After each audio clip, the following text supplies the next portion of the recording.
प्रधानमंत्री एक तरफ तो कहते थे 400 पार और 2 चरणों के बाद ये कहने लगे कि अगर इंडिया गठबंधन की सरकार बनी तो 5-5 प्रधानमंत्री बनेंगे। तो इसका मतलब कि उन्होंने मान लिया कि इंडिया गठबंधन की सरकार बनने जा रही है। जनता ने अब मन बना लिया है कि इस सरकार को चलता करना है और विकल्प जो है वो इंडिया गठबंधन और कांग्रेस पार्टी है।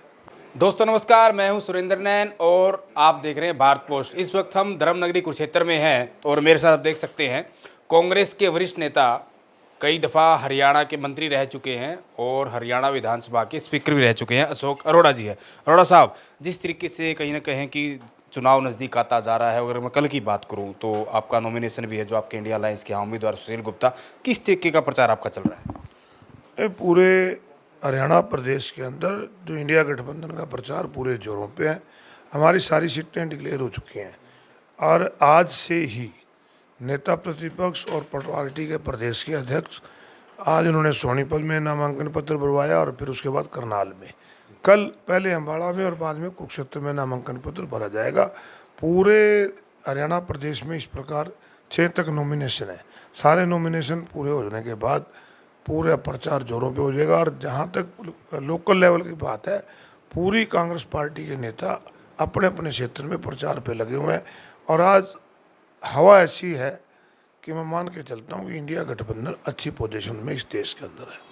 सर, जहां आप इंडिया गठबंधन को अच्छी पोजीशन में बता रहे हैं और पूरे हरियाणा में कांग्रेस की अच्छी स्थिति बता रहे हैं, लेकिन मैं कांग्रेस की ही बात करूं, जब से कहीं ना कहीं टिकटों का आवंटन हुआ है, खासकर एक टिकट बाकी रहती थी गुड़गांव, वहां पे जिससे राज बब्बर को उतारा गया, लेकिन उससे पहले भी हम ब्रजेंद्र सिंह की बात करें, उनकी टिकट कटी, श्रुति चौधरी की बात करें, करण दलाल की बात करें, कुलदीप शर्मा की बात करें, कैप्टन यादव की बात करें, तो बहुत सारे ऐसे बड़े कांग्रेस के नेता हैं जो कहीं ना कहीं लगातार नाराज है। तो जो जिस तरीके से कहीं ना कहीं अनदेखी हुई है या फिर वो टिकट लेना चाह रहे थे, तो कांग्रेस पार्टी को नुकसान नहीं होगा? देखो, कांग्रेस पार्टी में टिकट चाहने वाले बहुत बड़े बड़े नेता थे और बड़े नेता के सामने जो इनको टिकट दी गई है वो भी एक बहुत बड़े चेहरे हैं। और स्वाभाविक है कि जब कंपटीशन होता है, कंपटीशन में 2 या 3 बराबर के नेता हों तो क्योंकि चुनाव तो एक ही लड़ेगा, तो हाईकमान ने पूरी तरह से जातीय समीकरण बटा के और पूरी तरह से हर वर्ग को उसमें शामिल करके टिकट दी है। और जिसका टिकट कटता है उसके कार्यकर्ताओं में और उनमें थोड़ी बहुत ही निराशा होना स्वाभाविक है, परंतु मैं ये नहीं मान के चलता कि वो नाराजगी कहीं इस प्रकार की हो कि वो पार्टी का विरोध करेंगे। सभी नेताओं ने कहा है कि हम पार्टी के निर्णय को मानते हैं, परंतु अब अपना हक जताना कार्यकर्ताओं का अधिकार है। सर, जिस तरीके से मैं कुरुक्षेत्र की बात करूं, क्योंकि यहाँ से आपके सामने इनेलो के उम्मीदवार हैं अभय सिंह चौटाला और आज उन्होंने नामांकन भी भरा, और जिस तरीके से आपके यहाँ सुशील गुप्ता है, बीजेपी से नवीन जिंदल है, तो कहीं ना कहीं वो सीधा सीधा कह रहे हैं कि जो इंडिया अलायंस है ये किसी चीज़ का अलायंस नहीं है। दिल्ली में एक साथ चुनाव लड़ रहे हैं तो पंजाब में अलग अलग आमने सामने लड़ रहे हैं, और कहीं ना कहीं काफ़ी नेताओं को आज जिस तरीके से लेकर आए, खासतौर पर वीरेंद्र मराठा को लेकर आए, वहाँ विधायक बलराज कुंडू दिखे, वहाँ शमशेर सिंह राणा दिखे, तो कई ऐसे बड़े नेता दिखे, वो कह रहे कि जिस तरीके का एक हरियाणा लेवल का जो मैं गठबंधन कर रहा हूँ तो हम जो है इंडिया अलायंस को और नवीन जिंदल को मात दे देंगे।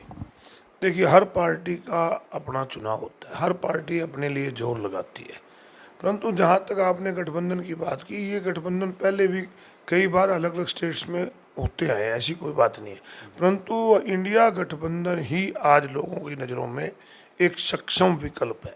क्यों आज पूरे देश के अंदर ये चल रही है, हरियाणा प्रदेश में तो कांग्रेस पार्टी अपने आप में बहुत सक्षम है, क्योंकि राष्ट्रीय स्तर पे समझौता हुआ है, इसलिए कुरुक्षेत्र की सीट उनको दी गई है। और पार्टियां अपने अपने नेताओं के लिए जोर लगाती हैं, पार्टी अपने हर व्यक्ति जो चुनाव लड़ रहा है, हर पार्टी का वर्कर अपने नेताओं के लिए कहता है, परंतु आखिर में फैसला जाए वो जनता लेती है। और जनता ने अब मन बना लिया है कि इस सरकार को चलता करना है और विकल्प जो है वो इंडिया गठबंधन और कांग्रेस पार्टी है। सर, जिस तरीके से बीजेपी के मैं कैंडिडेट की बात करूं, क्योंकि नवीन जिंदल यहाँ से मैदान में है और कुरुक्षेत्र को हॉट सीट के रूप में देखा जा रहा है, क्योंकि यहाँ के जो सीटिंग एमपी हो कहीं प्रदेश के मुख्यमंत्री नायब सैनी, कहीं ना कहीं जिस तरीके से बीजेपी बात करती है, 400 पार की बात कर रही है, हरियाणा की 10 सीटें जीतने की बात कर रही है, तो नवीन जिंदल के प्रचार को, नवीन जिंदल के चुनाव को आप कैसे देख पा रहे हैं? क्योंकि कहीं ना कहीं लोगों में इस तरह की नाराजगी भी, वो लंबे समय तक आए नहीं और जो चुनाव लड़ रहे हैं पहले मना कर चुके थे, तो ऐसी बहुत सारी चीज़ें हैं।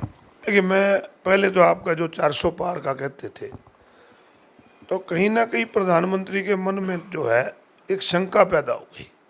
प्रधानमंत्री एक तरफ तो कहते थे 400 पार और 2 चरणों के बाद ये कहने लगे कि अगर इंडिया गठबंधन की सरकार बनी तो 5-5 प्रधानमंत्री बनेंगे, तो इसका मतलब कि उन्होंने मान लिया कि इंडिया गठबंधन की सरकार बनने जा रही है। वो 400 पार तो अपने आप ही खत्म हो गया। और दूसरी रही नवीन जिंदल की बात। नवीन जिंदल जी 2004 में पहली बार यहाँ से मेंबर पार्लियामेंट बने थे। उस समय हरियाणा में कांग्रेस पार्टी 10 की 10 लोकसभा जीती थी, तब नवीन जिंदल जीतते थे। 2009 में वो दोबारा बने। 2009 में कांग्रेस पार्टी 9 जीतती थी, इसलिए वो जीत गए थे। और 2014 में कांग्रेस पार्टी 9 हार गई थी, तो वो भी हार गए थे। अगर नवीन जिंदल का अपना ही इतना बड़ा नाम होता तो नवीन जिंदल 2014 में भी जीत जाता। और फिर हारने के बाद 10 साल तक उन्होंने कुरुक्षेत्र में किसी दुख में सुख में, कोई संकट आया, बाढ़ आई, कोरोना आई, वो नहीं आए। और आज वो खुद ऐसी पार्टी में चले गए जिस पार्टी का प्रधानमंत्री उन्हें कोला चोर बताता था। तो हमें नहीं पता कि बीजेपी की क्या मजबूरी है और जिंदल साहब की क्या मजबूरी थी बीजेपी जाने की, और परंतु लोगों की कोई मजबूरी नहीं है। लोग कहते हैं कि जो 10 साल तक यहाँ नहीं आया वो मजबूरी में अगर आया है तो ऐसे व्यक्ति को हम वोट नहीं देंगे, इंडिया गठबंधन को वोट देंगे। सर मेरा अंतिम सवाल है, क्योंकि पिछली बार जब हमने बात की थी यहीं आपके घर पर तो बहुत सारी टिकटें बटी नहीं थी, लेकिन अब तो 10 की 10 टिकटें जो है कांग्रेस की बढ़ चुकी है, साथ में कुरुक्षेत्र इंडिया अलायंस की। तो अरोड़ा साहब पूरे के पूरे हरियाणा में किस तरह की स्थिति आप देखते हो पार्टी की? देखिए, जिस समय चुनाव शुरू हुआ था, आप लोग भी और आम पब्लिक में भी एक चर्चा थी कि 9 बीजेपी जीतेगी, 1 कांग्रेस जीतेगी। और जिस प्रकार कहा जाता है कि बाजार में भी यही होता, परंतु आज अभी नॉमिनेशन शुरू हुए हैं।